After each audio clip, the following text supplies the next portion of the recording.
Ini ya saya minta izin ya, saya masukkan ke YouTube ya untuk dakwah ya. Ya, ya nampak-nampak samar-samar lah. Tapi diusahakan juga nggak terlalu nampak.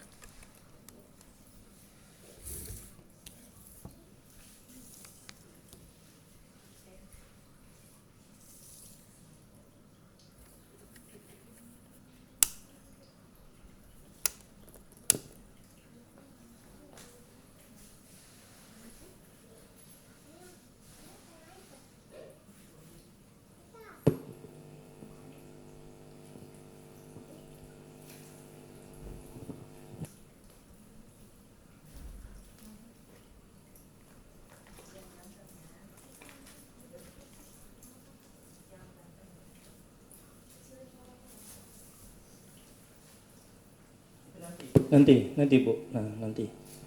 Bismillahirrahmanirrahim. Assalamualaikum warahmatullahi wabarakatuh. Alhamdulillahirabbil alamin wa bihi nasta'in ala umuri dunya waddin. Asyhadu an la ilaha illallah wahdahu la syarika lah wa asyhadu anna Muhammadan abduhu wa rasuluh. Allahumma shalli wa sallim wa barik ala sayidina Muhammad abdika wa rasulika nabiyil ummi wa ala alihi washabihi ajma'in. Rabbi israh li sadri wa yassir li amri wa uqdatan min lisani yafqahu qawli. Rabbana zidna ilma warzuqna fahma waj'alna minas sholihin. Ya Allah ya Rahman ya Rahim. Dengan keberkahan dan kemuliaan Nabi Muhammad SAW, keluarga dan sahabat-sahabatnya, dengan keberkahan dan kemuliaan Syekh Abdul Qadir Al-Jailani, dengan keberkahan dan kemuliaan bulan suci Ramadan. Ampuni ya Allah dosa kedua orang tua kami. Ampuni ya Allah dosa kami ya Rabb. Ya Allah, tolong ya Allah, beri kesembuhan kepada kami ya Allah. Beri sehat kepada kami ya Allah. Angkat penyakit kami ya Rabb. Ya Allah, jauhkan kami dari godaan syaitan, jin, dan orang-orang yang punya jahat kepada kami ya Rabb. Ya Allah, mohon ya Allah, beri kemudahan, beri kelancaran kepada ruqyah kami pada hari ini. Dan kabulkanlah ya Allah hajat kami ya Rabb. Ya Allah, mohon ya Allah, berkahi majelis ini, berkahi rumah kami ya Rabb. Amin ya Rabbal Alamin. Mari kita mulai ruqyah pada hari ini dengan bacakan umul kitab. Adapun pahalanya kita hadiahkan untuk Nabi Muhammad SAW, sekeluarga dan sahabat-sahabatnya, kemudian untuk para tabi'in, tabi'ut tabi'in, untuk Syekh Abdul Qadir Al-Jailani, kemudian untuk guru-guru kita, kedua orang tua kita, serta untuk niat kita masing-masing, dan untuk kaum muslimin dan muslimat pada umumnya. Al-Fatihah. A'udzu billahi minasy syaithanir rajim. Bismillahirrahmanirrahim. Alhamdulillahi rabbil alamin. Ar-Rahmanir Rahim. Maliki yaumiddin. Iyyaka na'budu wa iyyaka nasta'in. Ihdinas siratal mustaqim. Siratal ladzina an'amta 'alaihim ghairil maghdubi 'alaihim waladdallin. Amin. Ilahi anta maqsudi wa ridhaka matlubi ya Allah. Engkaulah yang kami tuju, ridhamu lah yang kami cari. Bapak, Ibu, jemaah yang dirahmati oleh Allah Subhanahu wa taala. Baik, Ibu siapa nih? Ibu Ratih Nur Utami binti Nur. Ibu Ratih Nur Utami binti Azhari Nur. Ya, bisa dibuka maskernya. Ya. Ibu, apa keluhannya? Ibu dulu. Coba cerita, jelaskan sama saya, sama Ustaz.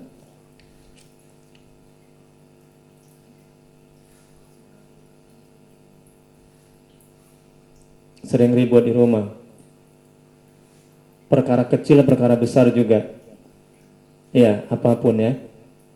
Biasanya ribut itu masalah apa biasanya? Gitu ya.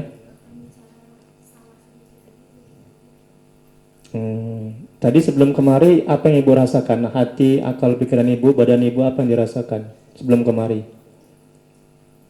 Nggak ada. Sekarang apa yang dirasakan hatinya, badannya? Biasa aja. Oke, itu pertama. Terus berikutnya, ibu ada pakai dukun ke dukun atau bab suami? Nggak ada. Nah, di rumah ada pakai jimat.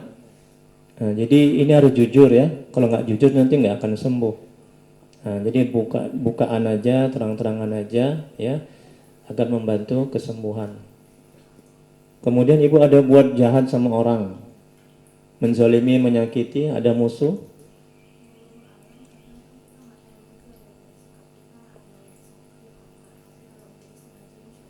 Nggak ada. Ibu kerja atau ibu rumah tangga? Rumah tangga ya. Tapi sejauh ini nggak ada nyakiti orang ya? Nggak ada. Orang nggak ada dendam, nggak ada ya?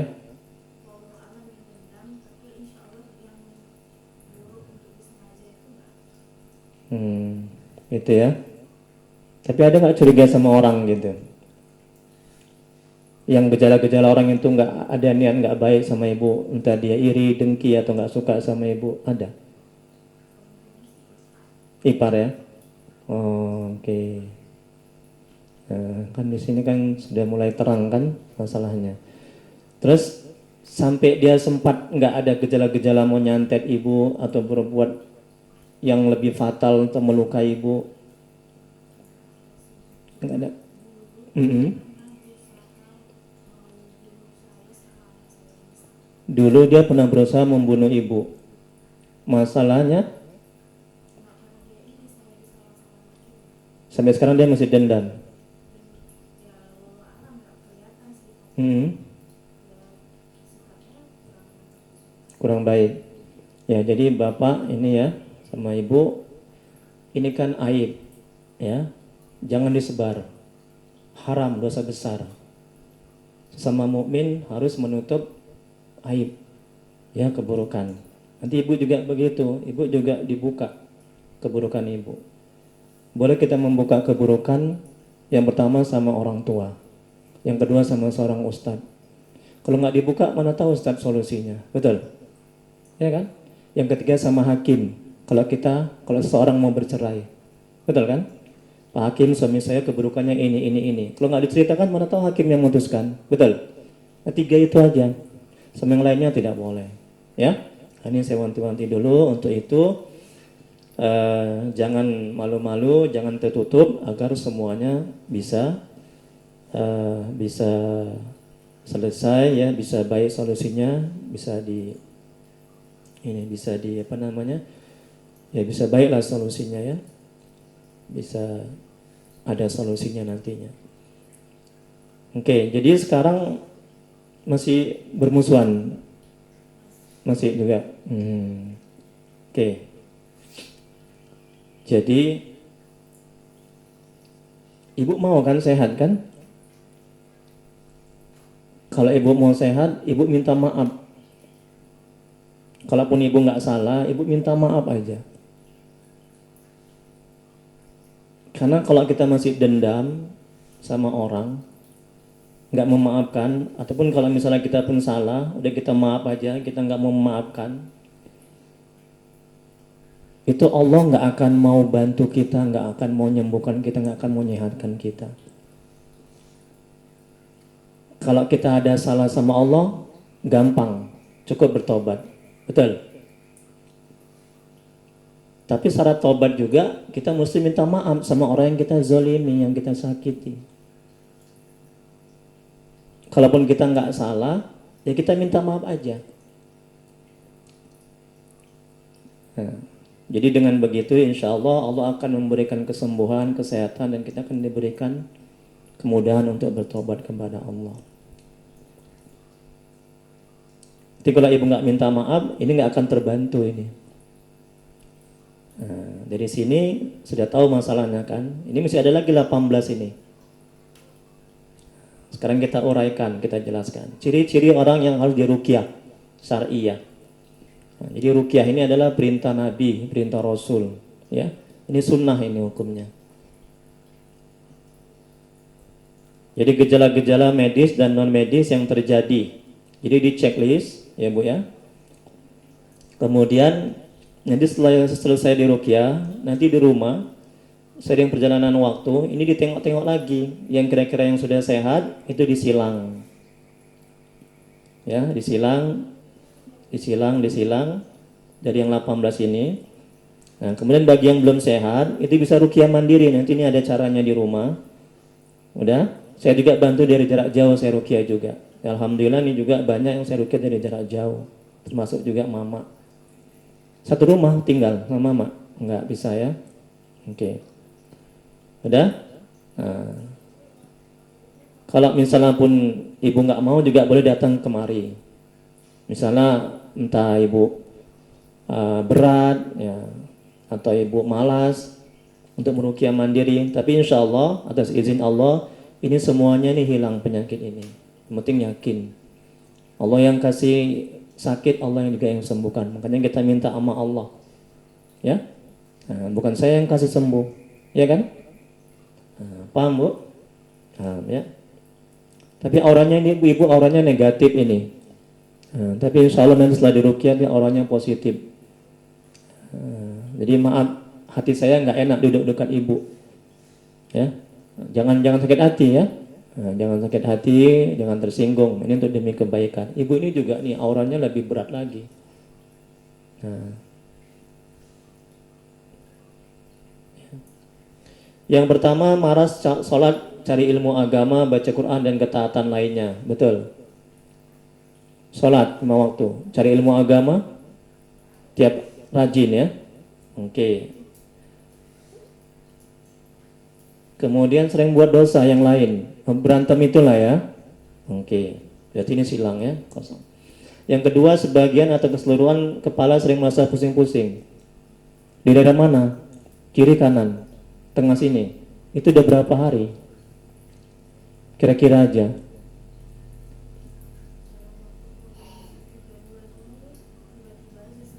Tiba-tiba. Sebelumnya enggak ya? Terus sering berantem sama suami juga sudah lama itu? Semenjak menikah atau baru-baru ini aja? Udah lama. Atau mungkin ada suami itu punya wanita idaman lain? Ada curiga? Ada yang nyampaikan? Beda? Beda nggak ketika awal menikah sama sekarang? Dari mulai menikah juga begitu? Oh, kasar ya? Pernah memukul?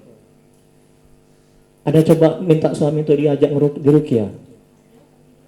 Nolak. Nah, itu ciri-ciri. Ciri-ciri orang yang kena gangguan jin. Mm-mm. Mm-mm. Mm-mm. Mm-mm. Mm-mm. Susah.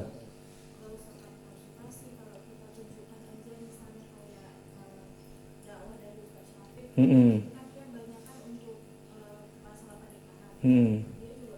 Dia sholat 5 waktu. Sholatnya sekedar gugur kewajiban.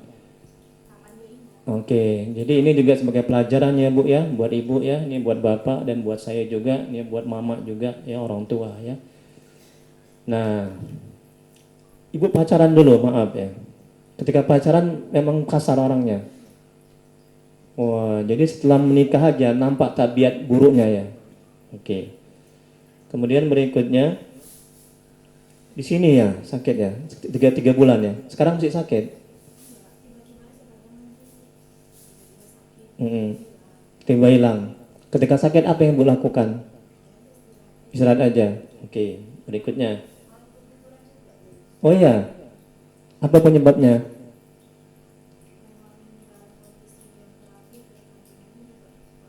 Oke. Ini anak ibu yang 2. Oke. Ya. Itu boleh jadi stres ibu itu. Karena guguran itu. Itu karena suami itu nggak nyaman. Udah. Sekarang nomor 3. Dada terasa sesak atau panas? Iya. Sekarang sesak dadanya.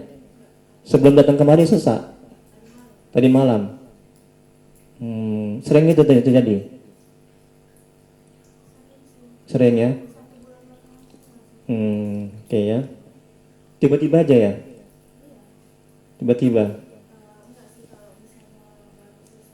Di mana coba? Maaf, tunjukkan dadanya. Ulu hati, sesak ya?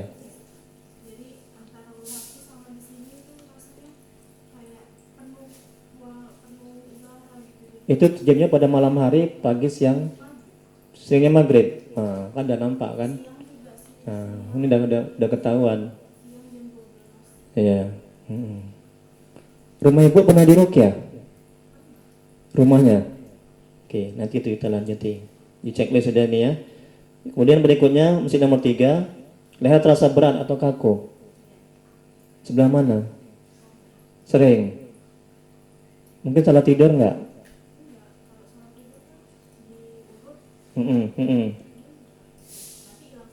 Ibu pernah diruqyah?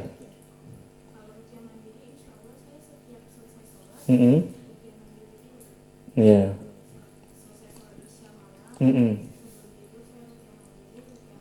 Iya. Ini kan baru 3 ini ya. Saya bisa kasih kesimpulan ini. Ibu kena gangguan jin. Nah, kenapa Ustadz? Saya kan sholat. Saya kan zikir. Nah, sholat ibu hanya gugur kewajiban. Belum betul-betul ada yang sekedar gugur kewajiban, ada yang menegakkan sama menjalankan itu beda. Kalau dia menegakkan itu, dia sholatnya dengan memakai ilmu. Kemudian hatinya itu bersih, jauh dari maksiat dan dosa. Nah, jadi sholat, tapi kena gangguan juga. Jadi nggak terbentengi diri itu. Nah, ini baru 3 nih, udah nampak. Satu aja yang ada kena ini di checklist itu sudah. Nah, atau mungkin juga ada ciri-ciri mengarah ibu disantet. Kita tengok nanti yang di bawah sini. Kan baru 3 poinnya kan. Nah itu ya. Kemudian berikutnya, leher terasa berat atau kaku. Ini kan betul nih. Yang keempat, sakit pada perut dan ulu hati. Tadi itu ya, checklist. Kemudian gangguan sekitar rahim, prostat dan ginjal. Sering itu. Baru-baru ini aja. Bulan itu. Iya.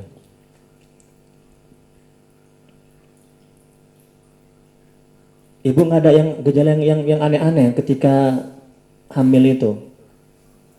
Nggak ada. Nggak ada gangguan-gangguan gaib gitu, nggak ada yang ibu curigai. Nggak ada, biasa-biasa aja. Ada nggak beda hamil yang sekarang dengan hamil yang sebelumnya?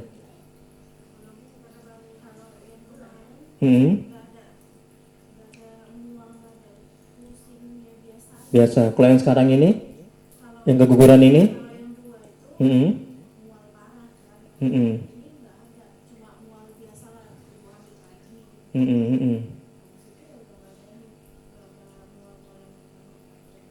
biasa-biasa aja lah ya. Oke.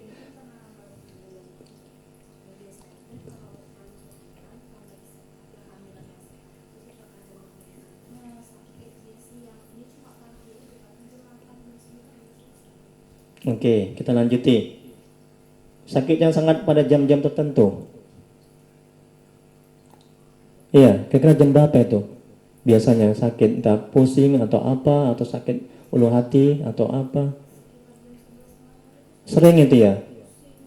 Pusing mual itu ya? Sering itu ya? Ada nggak bisikan-bisikan di situ? Nggak ada, cuman pusing mual gitu ya. Apa yang ibu lakukan?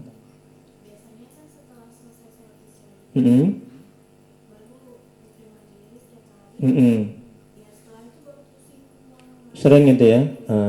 Ini kan ya kan Bu, ini makin ketara lagi, makin nampak lagi kena gangguan. Ini sudah non medis, betul kan? Coba logika, coba perhatikan logika. Masa jam-jam 11? Kenapa nggak jam 2, jam 3, ya kan? Kenapa nggak pagi? Betul kan? Logika kan? Nah, ini bukan wilayah dokter lagi. Ya kan, Pak? Dalam Al-Quran juga Allah ada bilang itu kan, gangguan jin, gangguan setan. Kan udah nggak logika itu. Setiap sering jam 11 malam. Ya kalau misalnya medis, Kan nggak tertentu jamnya, kan nggak hanya malam, betul kan? Nah, di sini sudah ada titik terang, ya. Jadi sudah kuat kali dugaan bahwa ibu kena gangguan jin. Kemudian berikutnya, nomor 5, mudah marah atau tersinggung, betul. Ya, nampak raut wajah ibu, auranya pun negatif. Belakangan ini ya, sekitar berapa bulan itu? Kira-kira aja, 7 bulan, mudah marah tersinggung. Kira-kira apa penyebabnya tuh kok ibu gampang tersinggung, gampang marah? Tiba-tiba aja.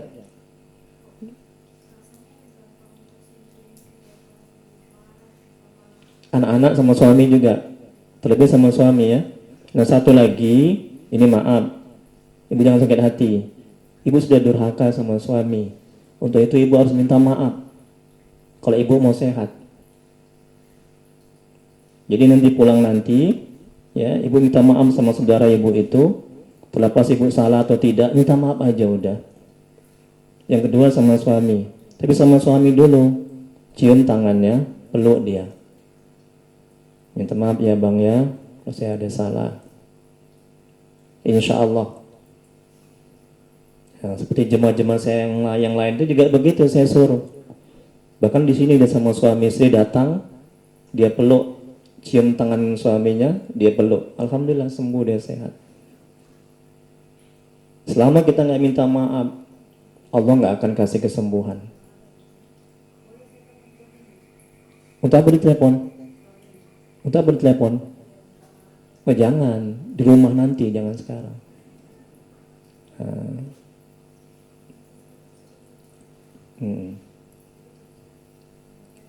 Kerja nggak usah diganggu, nanti aja di rumah. Itu, ya.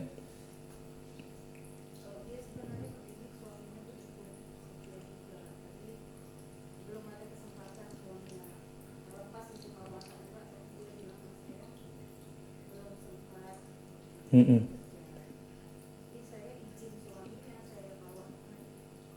Mm-mm.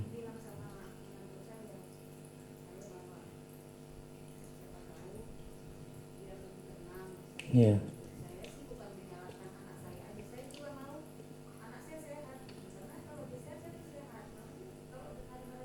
Mm. Iya.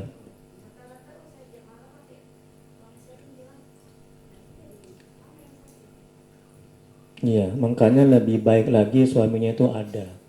Jadi bisa dinasehati, ya, bisa di apa. Tapi gini, nanti ini ruqyah kasih sama suami. Udah?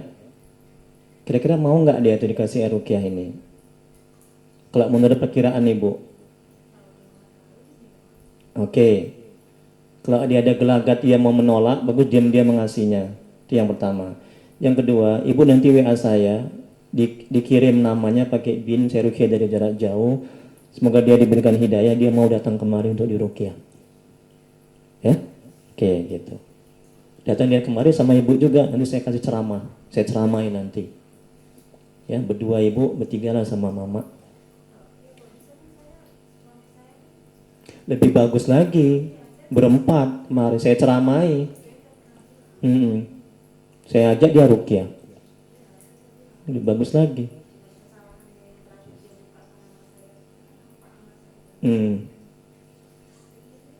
Iya.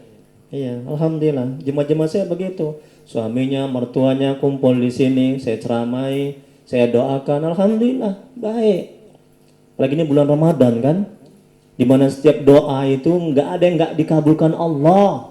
Tengok, bulan rahmat, bulan yang suci, semuanya diijabah apa yang kita minta. Bagus sekali ini saatnya ini. Ataupun juga nanti mau lebaran, sekalian lebaran kemari, bawa rame-rame kemari. Ya kan? Nah, ngapain Pak Ustadz? Lebaran. Nah, begitu jangan bilang di ruqyah, nanti nggak mau dia. Ya kan? Ya bang, ayo Pak, kita tempat Ustadz yuk, silaturahim yuk, lebaran yuk. Itu nanti saya ceramai. Sekaligus saya ajak ruqyah, langsung kalau dia mau saya ruqyah pada hari itu juga. Oh gitu ya. Oke, berikutnya nomor berapa? Nomor 6. Sakit yang tiba-tiba datang, tiba-tiba hilang. Iya, betul ya. Kemudian sering bingung. Sering bingung. Apa yang dibingungkan biasanya? Kayak orang pau-pau gitu ya, maaf ya. Oke. Ini Ibu di checklist yang kedua, kolom kedua. Kolom kedua nomor 6. Kan ada 2 pertanyaan ini. Ada satu nomor tapi 2 pertanyaan. Jangan salah. Coba diulang lagi. Ada nomor 3 coba. Yang pertama dada terasa sesak atau panas. Itu kolom 1. Kemudian yang pertanyaan kedua leher terasa berat atau kaku. Itu kolom yang kedua. Yang keempat tadi sakit pada perut dan ulu hati. Itu kolom 1. Kemudian gangguan sekitar rahim atau prostat dan ginjal. Itu kolom yang kedua. Udah, yang kelima sakit yang sangat pada jam-jam tertentu itu kolom 1. Yang kolom 2 mudah marah atau tersinggung itu kolom 2. Udah. Kemudian berikutnya yang keenam sakit yang tiba-tiba datang dan hilang itu kolom 1 nomor 6. Yang kolom kedua sering bingung, coba tandai checklist. Yang ketujuh sering resah, gelisah, takut, minder, betul. Nah, checklist. Udah, sering mengantuk setiap amal ibadah. Tidak, kosongkan. 8 sering lupa jumlah rakaat sholat. Kosong. Merasa was-was. Iya, bikin checklist. Nah, betul. Yang ke-9 merasa ada yang mengikuti atau mengawasi. Kosong. Sering berprasangka buruk. Betul, checklist. Ke-10 sering mendapat kesulitan dalam hidup dan kehidupan. Betul. Ya, satu aja ya. 11 sulit tidur. Nah, ini dia. Ini 11 sampai 18. Ini ciri-ciri yang disantet. Kalau misalnya ada nanti terdapat ini sampai 18, untuk memastikan dia disantet mesti diruqyah dulu. Ini hanya ciri-cirinya. Paham? Sulit tidur jika disantet. Sulit tidur. Tidur enak aja. Bisa. Nah, bikin checklist lah. Kenapa nggak di checklist? Checklist itu. Iya, itu berarti ada masalah itu. Yang ke-12, selalu terbayang dan ingin bertemu kepada orang yang menyantet. Tidak, kosong. Lah 13, bisa melihat makhluk gaib. Kosong. Mengalami nafsu seks yang berlebihan. 13, tidak. 14, merasa ada bisikan. Kosong. 14.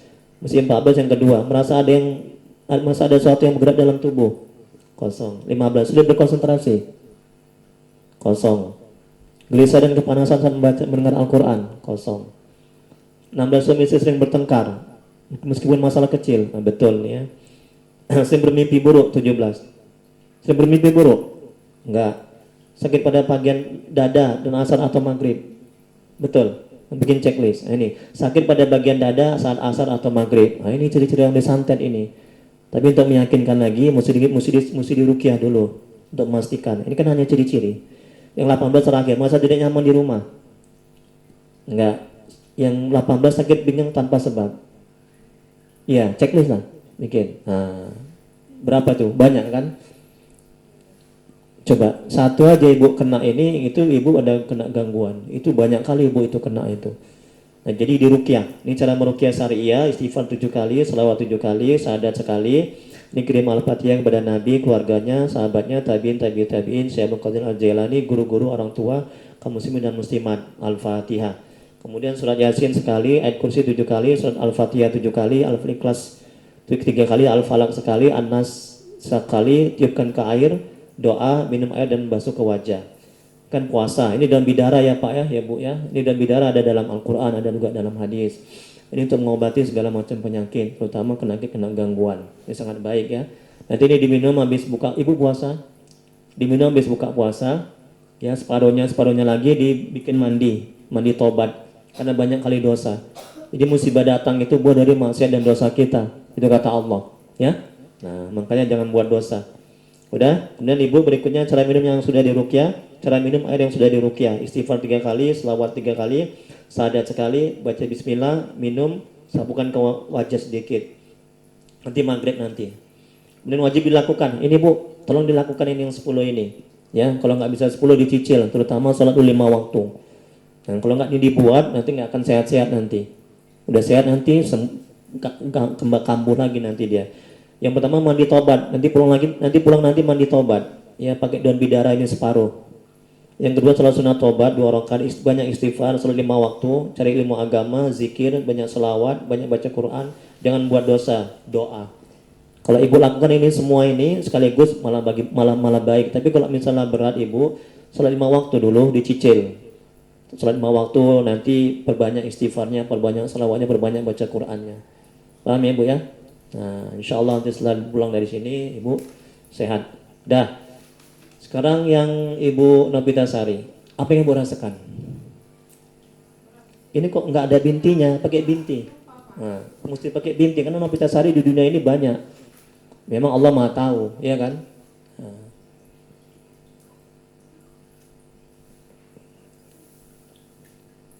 Bapak maaf ya, jangan tersinggung ya. Kukunya potong ya Pak ya. Nah, karena nanti nggak masuk air wudhu. Nah, ini sholatnya nggak sah. Jangan tersinggung loh Pak. Nah, ini kewajiban saya. Maaf Pak. Apa yang Ibu rasakan sekarang? Ini negatif Ibu. Nggak enak hati saya. Jujur kan? Sebelum datang kemari apa yang Ibu rasakan? Takut. Takut kan? Tengok ini. Kalau dia sehat, pasti nggak takut dengan Ustadz. Betul. Karena Ibu itu ada gangguan itu. Berat. Sudah berapa lama?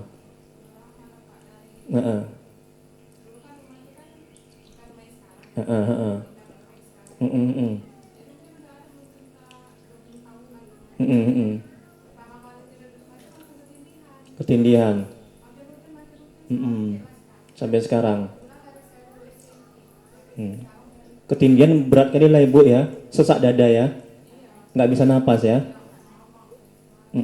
Lama itu ketindihannya. Berapa menit kira-kira? Terus apa yang Ibu lakukan ketika ketindihan? Doa. Udah gitu dia pergi keluar.